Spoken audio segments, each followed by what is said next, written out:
মানে ওই যে একটি শ্রমিকরা কিছু গাড়ি করে আসছে, ওই গাড়ির মধ্যে 500 টাকা করে চাঁদা দাবি করছি। পরবর্তীতে গত 2 তারিখে বলছিল, 2 তারিখে ছাড়ার পর তাদেরকে যারা ছাড়েন ওই বলছিল তাদেরকে ধরে নিয়ে গিয়ে বন্দরখানায় সতর্ক ছাড়াতে তারা আসে।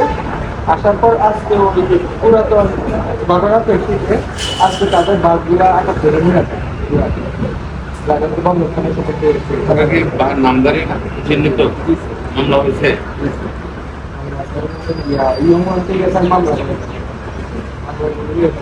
আমরা অভিযোগের জন্য ইনভাইট করছি তো।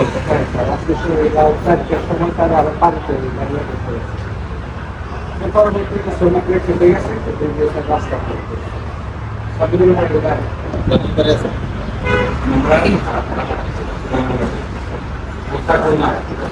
তো সবাই বাইরে আস্তে আস্তে পরিচিত হবো। সবাই তো আমাদের আইবেন নাকি ইন্ডাস্ট্রিয়াল পুলিশ একসাথে আছে, কয়েকজনের সাথে গত সপ্তাহে কথা হয়েছে, পরিচিত হয়েছে। আমাদের কাজগুলি তো মূলত এটাই, ঘুরে ফিরে আমরা যে কাজটা করবো ধৈর্য সহকারে মোকাবেলা করা। প্রবলেম হয়েছে, প্রবলেম শুরু হয়েছে, আবার এটা শেষ হয়ে গেছে, হয়ে গেছে না নাকি হয় নাকি শেষ হয়ে গেছে। কিন্তু এর মধ্যে আমাদের কাজ হচ্ছে কি, সিনিয়র অফিসার আসছে, আরো সিনিয়র অফিসার আসবে, আমরা এখানে যারা আছি আমাদের কাজ হচ্ছে আমরা ধৈর্য সহকারে মোকাবেলা করা। তারা কোনো ধরনের সরকারি মালামাল জন্য নষ্ট করতে না পারে, কোনো ধরনের ফ্যাক্টরিতে যেন আঘাত করতে না পারে, কোনো ধরনের রাষ্ট্রীয় সম্পদ, কারো ব্যক্তিগত সম্পদ এগুলো যেন নষ্ট করতে না পারে। এটাই তো আমাদের কাজ নাকি কি বলে আমাদের কাজ, এটাই তো আমরা বুঝি না। আর নারীর কম্পোনেন্ট আপনারা নিজেদের সেফটিফাই, আমরা আমাদের সাথে মিশে থাকবেন, ইন্ডিভিজুয়াল কেউ কাউকে যাবেন না, গাড়ি বারবার যাবেন না। আর কোনো ফিমেল গায়ে, বিশেষ করে এখানে যেহেতু অনেকগুলা কর্মচারী আছে মহিলা, তা অনেক উত্তেজিত হয়ে থাকে, হতে পারে অ্যাডামেন্ট ফ্যামিলিতে তার টাকা পয়সা এটা ওটা নাই, তার মাস শেষে বেতন পায় 5,000 6,000 টাকা ওভার টাইম ছাড়া নাকি 7,000 টাকা, তার মালপত্র সবগুলো বাচ্চা কাছে সব রাস্তায় বের করে দিচ্ছে, তখন কি তার বিবেকে কাজ করবে? তো ওইরকম ওই অ্যাডামেন্ট হয়ে তখন সে অস্বাভাবিক আচরণ করতে পারে। ওই সময় আপনারা একটু কোল ডাউন করার জন্য চেষ্টা করতে হবে। আমি আপনাদেরকে অনুরোধ করবো, আমাকে তো চিনেন নাকি সবাই?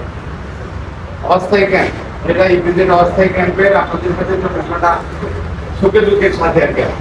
নতুন আসছি, 30 তারিখে জয়েন করছি, অনেকেই ছিলেন কিন্তু ঘুরে ফিরে আপনাদের সাথে আমার কাজ সাথে আপনাদের সাথে যেহেতু কাজ, আমরা ইন্ডিভিজুয়ালি মুভমেন্ট করবো না। এখানে যেহেতু পার্টি লিডার সামাজিক কারিগর আচরণ আমার খুব পরিচিত, তো কোনো কোথাও যাওয়া লাগলে আপনার অস্ত্রগুলিটা আপনার একজন পাশের জনকে বুঝাই দেওয়া, আপনি বাথরুমে যাবেন, জল প্রেসার প্রকৃতি অনেক সুন্দর আছে না, কিন্তু এটা যেখানে সেখানে রেখে উদ্ধার করে চলে যাবেন, সবাই মোবাইল ঘাটাঘাটি করবেন, আল্লাহ না করুক একটু অনাহত ঘটনা হয়ে গেল, তখন কিন্তু আমরা দেখবো সবাই কিন্তু একজনের জন্য সবাই বলতে পারবে।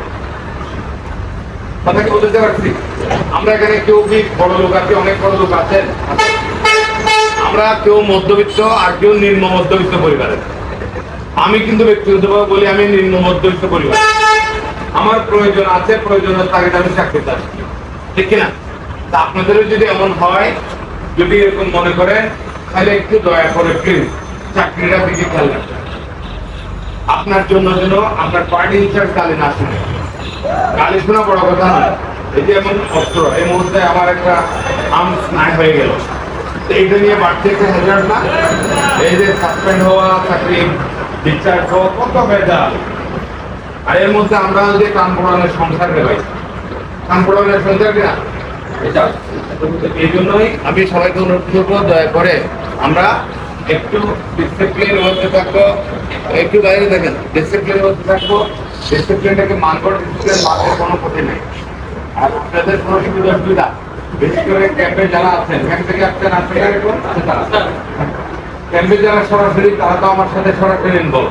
আপনাদের যে কোনো সুবিধা থাকতে পারে আমাকে জানাবেন, যে আমি যদি সমাধান দিতে না পারি, প্রয়োজনে মাননীয় পুলিশ বিভাগ সহ আমাদের উদ্যোগের কাছে যাবেন, কোনো অসুবিধা নেই।